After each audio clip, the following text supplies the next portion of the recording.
Hello everybody, welcome to Legal Wings Academy. आज हम इस वीडियो में देखेंगे विराम चिन्ह क्या होते हैं। देखिए, विराम चिन्ह एक आरजेएस में हिंदी जो सब्जेक्ट है उसमें एक टॉपिक है, ठीक है, और इसके एक या दो क्वेश्चंस आरजेएस पूछता ही है। तो हम देखते हैं कि विराम चिन्ह क्या होते हैं। देखिए, विराम का जो कोशागत अर्थ होता है वो होता है रुकना, ठीक है। अब हम इन चिन्हों को प्रयोग में लाते क्यों हैं। देखिए, किसी भी वाक्य में बहुत सारे जो है भाव प्रकट किए जाते हैं, जैसे कि आश्चर्य, निर्देश, प्रश्न आदि, ठीक है। इन सभी भिन्न भिन्न स्थितियों को प्रकट करने के लिए हम किसी चिन्ह का प्रयोग करते हैं और उन्हीं चिन्हों को हम विराम चिन्ह कहते हैं। विराम चिन्ह मुख्यतः वैसे तो 12 प्रकार के होते हैं, पर इस वीडियो में हम अभी पहले 5 प्रकार के विराम चिन्हों को देखेंगे और समझेंगे। देखिए, सबसे पहला विराम चिन्ह का प्रकार है पूर्ण विराम, ठीक है। इस पूर्ण विराम का जो चिन्ह है वो है खड़ी पाई। इस पूर्ण विराम के दो प्रयोग हैं। पहला, ये किसी भी वाक्य को खत्म करने के लिए प्रयोग में लाया जाता है, और दूसरा, ये किसी भी एक वाक्य को दूसरे वाक्य से अलग करने के प्रयोग में लाया जाता है। देखिए, जैसे कि हमने यहाँ पर उदाहरण लिया है, हम सब बाजार जा रहे हैं, ठीक है।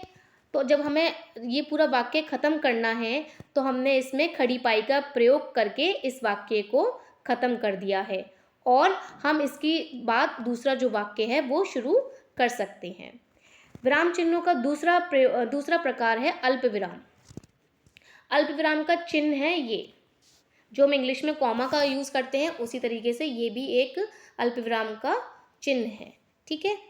तो अल्प विराम का मतलब होता है थोड़ा सा रुकना, ठीक है। पूर्ण विराम में तो हम पूर्णतः रुक रहे थे, लेकिन अल्प विराम में जब भी हम कभी भी किसी वाक्य में बहुत थोड़ा सा रुकावट या रुकना चाहते हैं तब हम अल्प विराम का प्रयोग करते हैं। तो अल्प विराम के विशेषतः दो प्रयोग हैं। पहला, कि जब हम थोड़ा सा रुकते हैं किसी वाक्य में तो अल्प विराम का प्रयोग करते हैं। दूसरा, कि जब हम किसी विशेष शब्द पर बल देते हैं किसी भी वाक्य में तब हम अल्प विराम का प्रयोग करते हैं, ठीक है। तो इसका उदाहरण है सीता राम लक्ष्मण वन को गए, ठीक है। सीता राम लक्ष्मण वन को गए, तो जब हमें सीता और राम के बीच में एक थोड़ा सा हमें रुकना था तो हमने अल्प विराम का प्रयोग किया। अब जो इसका तीसरा प्रकार है वो है अर्ध विराम, ठीक है। अर्ध विराम का चिन्ह है पहले बिंदु और फिर नीचे अल्प विराम, इस तरीके से, ठीक है। अब इसमें क्या होता है कि इसमें हमें पूर्ण विराम की तरह ना तो पूरा तरीके से रुकना होता है और ना ही अर्ध विराम की तरह थोड़ा सा रुकना होता है।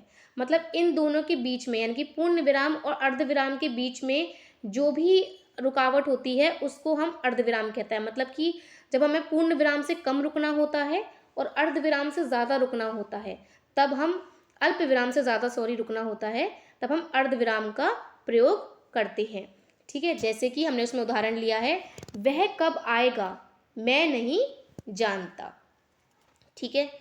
अब इसमें चौथा प्रकार आता है प्रश्नवाचक। प्रश्नवाचक तो सभी जानते हैं इसका चिन्ह कि ये होता है ना। अब इसका प्रयोग कहाँ करा जाता है? इसका प्रयोग करा जाता है प्रश्नों के अंत में। जैसे कि हमने उदाहरण लिया है, तुम्हारा नाम क्या है, ठीक है। तो यहाँ पर कोई किसी से प्रश्न कर रहा है तो हम इसके बाद ये वाला चिन्ह लगा देंगे। अब इसमें जो पांचवा प्रकार है वो है विस्मयादि बोधक चिन्ह। देखिए, विस्मयादि बोधक का जो चिन्ह है वो है खड़ी पाई और नीचे बिंदु, ठीक है। विस्मयादि बोधक चिन्ह का जो प्रयोग है वो किसी भी भाव, भय, शोक, घृणा, ईर्ष्या आदि को प्रकट करने के लिए किया जाता है। जैसे कि ये शब्द हो गया, अरे वाह तुमने तो क्या कर दिया, अरे वाह तुम तो गोल्ड मेडल जीत लाए, शाबाश, ओह तुमने ये क्या किया। इस तरीके से जब हम किसी भी भाव को प्रकट करते हैं तो वहाँ पर विस्मयादि बोधक का प्रयोग किया जाता है। तो आज की वीडियो में बस इतना ही। आगे के लिए बने रहिए हमारे चैनल के साथ। Thank you so much.